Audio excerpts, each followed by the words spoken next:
Terima kasih Anda masih bersama kami di iNews Pagi. Pemirsa, kita ke informasi kondisi pembawa acara Indra Bekti. Di mana Indra Bekti jalani perawatan di Rumah Sakit Abdi Waluyo, Jakarta. Diduga pendarahan di otak. Dan sejumlah artis ini jenguk dan juga doakan Indra Bekti agar cepat sembuh.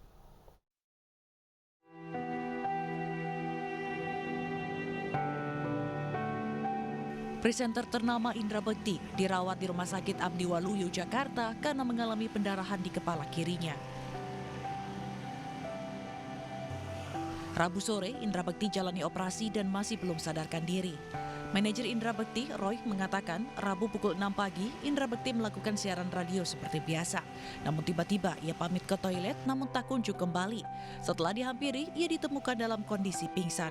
Indra juga diketahui mengeluhkan sakit kepala selama 10 hari terakhir.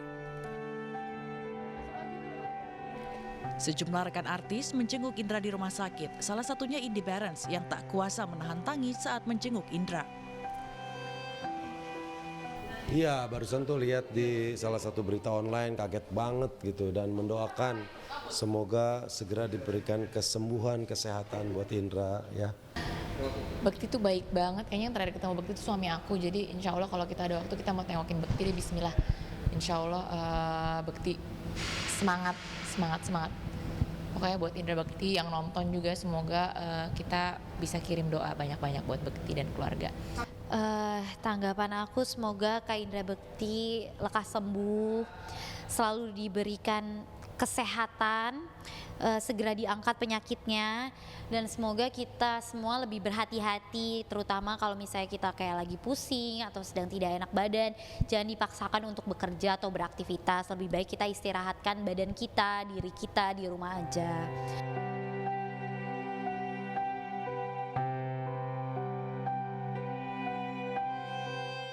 Selain doa kesembuhan, Indra Bekti juga mendapat ucapan di hari ulang tahunnya yang ke-45 tahun dari sejumlah sahabatnya dengan membagikan postingan bersama Indra Bekti di media sosial.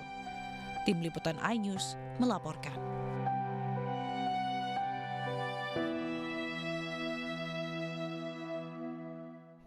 Ya, tentu kita doakan agar Indra Bekti segera sembuh. Tapi kita ke informasi berikutnya, pemirsa. Mantan Menteri Pemuda dan Olahraga Roy Suryo divonis 9 bulan penjara oleh Pengadilan Negeri Jakarta Barat.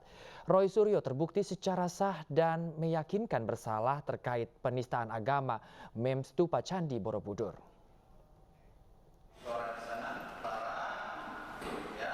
Jaksa menyatakan banding karena lebih ringan dari tuntutannya, yakni 1 tahun 6 bulan penjara dan denda 300 juta rupiah. Sementara kuasa hukum Roy Suryo masih berpikir untuk menerima atau banding. Dalam sidang yang diikuti Roy Suryo secara daring dari Rutan Salemba, terdakwa dinyatakan bersalah secara sah dan meyakinkan karena dengan sengaja menyebarkan informasi yang dapat menimbulkan rasa kebencian dan perpecahan berdasarkan sara penistaan agama mem stupa Candi Borobudur.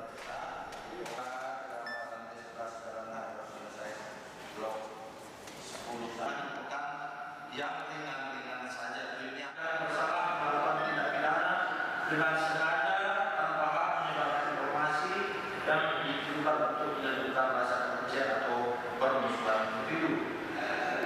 Kami menyatakan bahwa saudara dihukum selama 9 bulan, ya, dari tuntutan 1 tahun setengah, dan jaksa menyatakan banding, sedangkan penasihat hukum menyatakan pikir-pikir.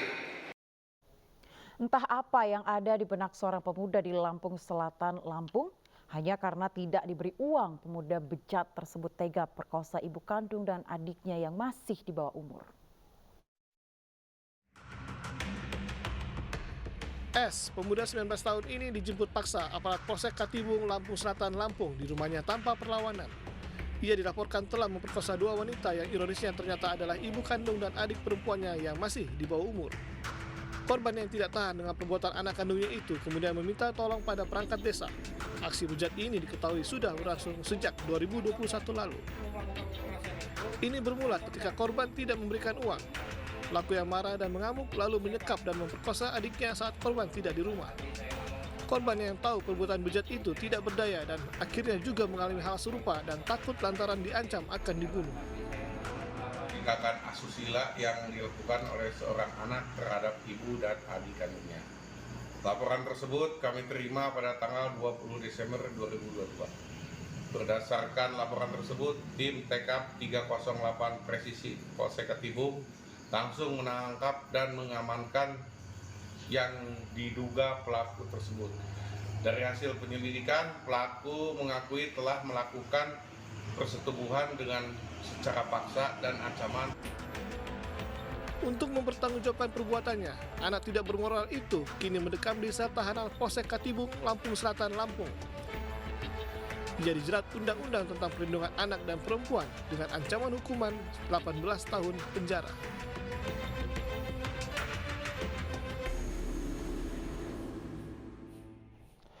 Pemirsa, polisi amankan 8 kg kokain tak bertuan yang ditemukan di hutan Teluk Simas, Kepulauan Anambas, Riau. Polisi duga barang haram tersebut merupakan bagian dari hasil penemuan sebelumnya.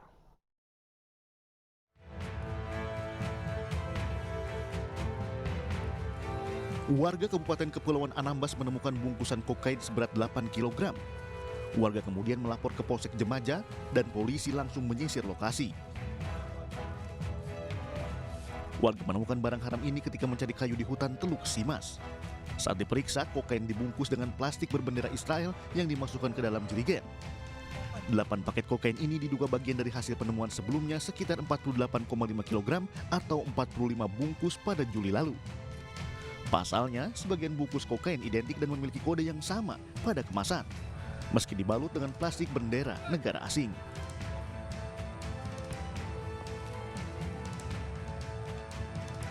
Ditemukan sebanyak 8 bungkus yang diduga kokain atau sekitar 8 kilo untuk berat kotornya. Selanjutnya nanti akan digeser ke Polres untuk dilakukan uji laboratorium forensik dan juga kita akan melaksanakan penyelidikan lebih lanjut. Rencananya Polres Kepulauan Anambas juga akan menyelidiki lebih lanjut dan uji laboratorium forensik kokain tak bertuan ini. Dari Kepulauan Anambas, Kepulauan Riau, Alfi Al-Rashid, iNews melaporkan.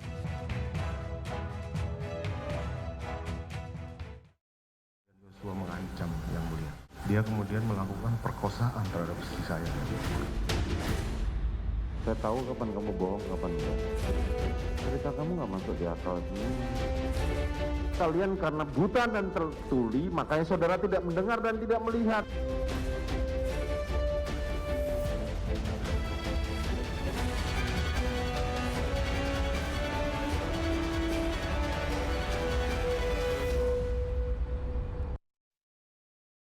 Juru bicara pembahasan rancangan Kitab Undang-Undang Hukum Pidana Albert Aris hadir sebagai saksi ahli di sidang pembunuhan Yosua. Saksi ahli yang dihadirkan terdakwa Richard Eliezer itu menyebut hasil uji kebohongan sah dijadikan alat bukti.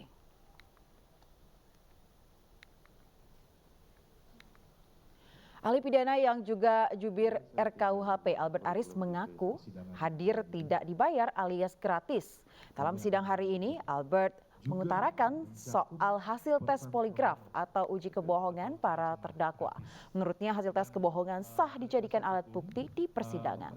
Menanyakan apakah benar seperti itu ya. Tindak pidana adalah suatu perbuatan, kalau kita lihat KUHAP itu membedakan antara barang bukti dengan alat bukti. Barang bukti diatur di pasal 39 KUHAP, alat bukti diatur di 184 KUHAP yang limitatif ya. Ada saksi, surat ahli petunjuk keterangan terdakwa gitu ya. Nah, ketika ada metode-metode seperti itu yang mungkin belum termaktub atau diatur dalam KUHAP, karena prinsip hukum acara itu adalah limitatif dan imperatif, kan terbatas dan memaksa. Dan kita ketahui bahwa KUHAP ini dari tahun 81 tentu sudah banyak tidak update dengan perkembangan terkini, teknologi dan sebagainya. Maka ketika hasil pemeriksaan itu atau metode itu dibunyikan oleh keterangan ahli, maka dia bisa menjadi alat bukti yang sah dan sepenuhnya pertimbangannya merupakan otoritatif hakim untuk menilai. Ya kan? Tapi saya perlu tegaskan bahwa petunjuk yang merupakan aksesoar evidence itu tidak bisa mendapatkannya dari alat bukti ahli, hanya dari surat, saksi, dan keterangan terdakwa. Tapi kedudukan yang sudah dibunyikan tadi itu memiliki kekuatan pembuktian atau bawis-kerah ya sebagai alat bukti yang sah. Terima kasih. Sementara sebelumnya, 2 saksi ahli yang dihadirkan terdakwa Ferdi Sambo mengklaim hasil tes kebohongan tidak bisa menjadi alat bukti. Dalam sidang kemarin, saksi ahli pidana Elwi Daniel menyebut hasil tes kebohongan menggunakan poligraf perlu dikesampingkan. Terkait dengan poligraf, saya kira ini sesuatu aspek yang masih perlu diperdebatkan lebih lanjut. Kenapa demikian? Apakah hasil poligraf itu, merupakan barang bukti atau alat bukti dia? Alat bukti dia. Ada yang menyebut poligraf itu adalah alat bukti, ada yang menyebut sebagai barang bukti.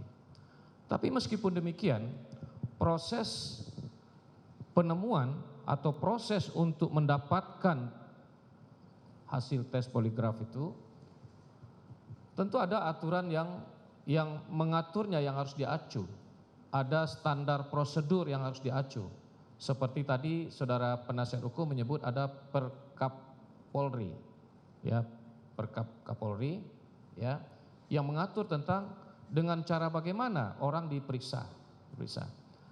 Kalau seandainya hasil yang diperoleh itu dengan cara-cara yang bertentangan dengan aturan hukum yang mengaturnya, maka tentu hasilnya itu tidak bisa diterima sebagai bukti. Kenapa demikian?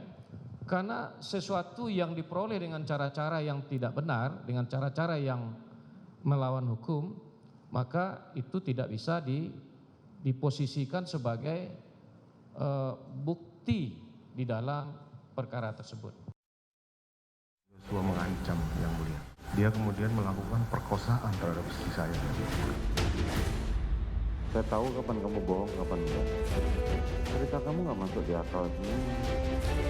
Kalian karena buta dan tertuli, makanya saudara tidak mendengar dan tidak melihat.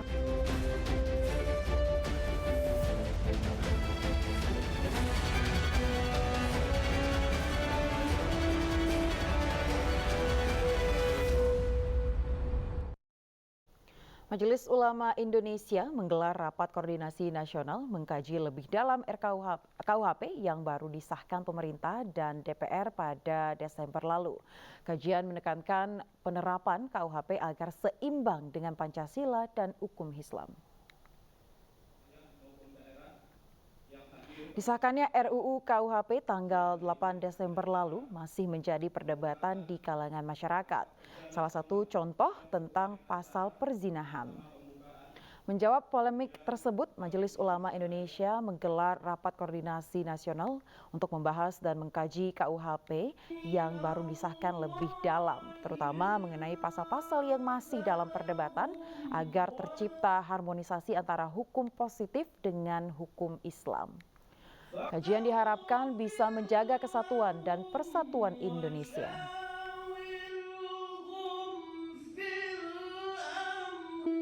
KUHP ini memiliki asas dan dasar filsafat yang berbeda. Kalau KUHP yang lama berdasarkan filsafat pidana yang berkembang pada saat itu, pertama yang mendasarkan pada pemidanaan itu sebagai penjara, itu satu. Yang sekarang ini pemidanaan itu sebagai pembinaan atau pemasyarakatan. Jadi asasnya sangat berbeda. Kemudian yang kedua, menyesuaikan dengan asas-asas budaya dan nilai-nilai falsafah bangsa yang berdasarkan Pancasila dan perkembangan hak asasi manusia.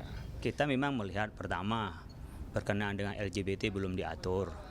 Mungkin nanti kita ada rekomendasi tersendiri berkenaan dengan LGBT. Kemudian berkenaan dengan zina, itu masih delik aduan. apakah memang lebih maslahat delik aduan atau delik umum.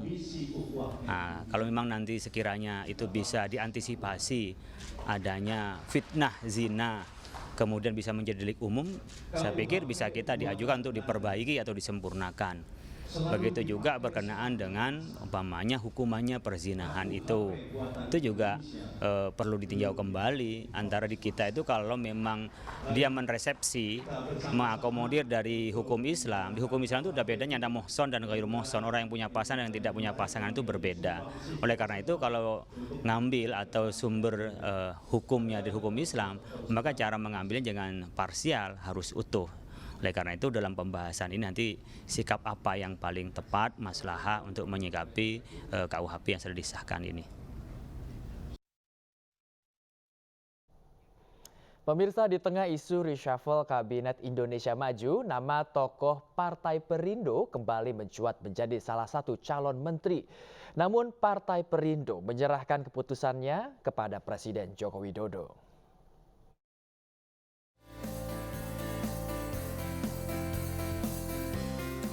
Nama kader Partai Perindo ramai dibicarakan setelah dikaitkan dengan isu perombakan Kabinet Indonesia Maju.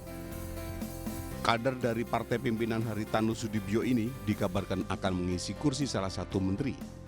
Wacana terkait dengan kader Partai Perindo yang akan ditempatkan menjadi salah satu menteri, prinsipnya Partai Perindo belum mengetahui secara persis informasi itu. Partai Perindo siap untuk masuk di kabinet apabila dipercaya oleh Presiden.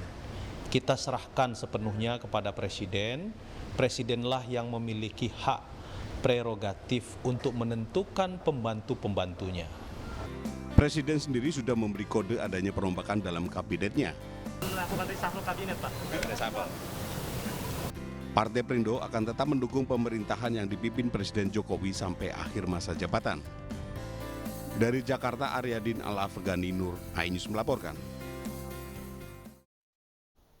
Ya pemirsa, bantaran Sungai Siluk di Bantul, Yogyakarta disulap menjadi salah satu lokasi eduwisata pilihan menarik untuk dikunjungi.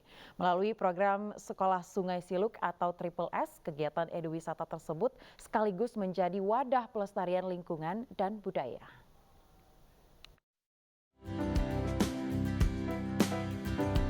Direktur Utama PT PLN Darmawan Prasojo bersama istri melihat langsung Sekolah Sungai Siluk di Imogiri, Bantul, Yogyakarta. Ditemani 25 pejabat PLN lainnya, rombongan mengendarai berbagai jenis dan merek sepeda motor listrik sejauh 23 km dari pusat kota Jogja. Bantaran Sungai Siluk yang dulu kotor karena sampah, kini berubah menjadi taman bacaan dan tempat pembelajaran seni lukis serta seni budaya bagi anak-anak sekitar Jembatan Siluk. Tokoh masyarakat, pemuda, dan PLN peduli berperan besar menyulap tempat ini menjadi lokasi wisata sekaligus pendidikan. Berbagai atraksi wisata ditampilkan untuk menarik wisatawan. Melalui kesenian tradisional khas Yogyakarta, wisatawan diajak mengenal budaya masyarakat lokal.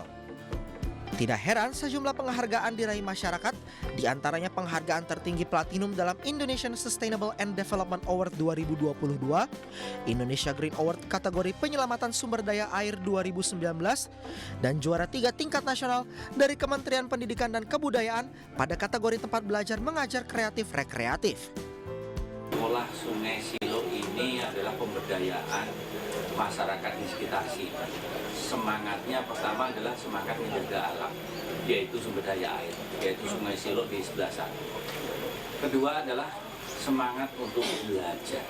Artinya sekolah Sungai Siluk ini memberikan kepercayaan diri kepada anak-anak. Selain mendapat banyak pengakuan melalui sejumlah penghargaan, kegiatan positif yang didukung PLN peduli berbasis wisata dan pendidikan ini terbukti menggerakkan kehidupan ekonomi masyarakat. Dari Bantul, Yogyakarta, Trisna Purwoko, iNews melaporkan.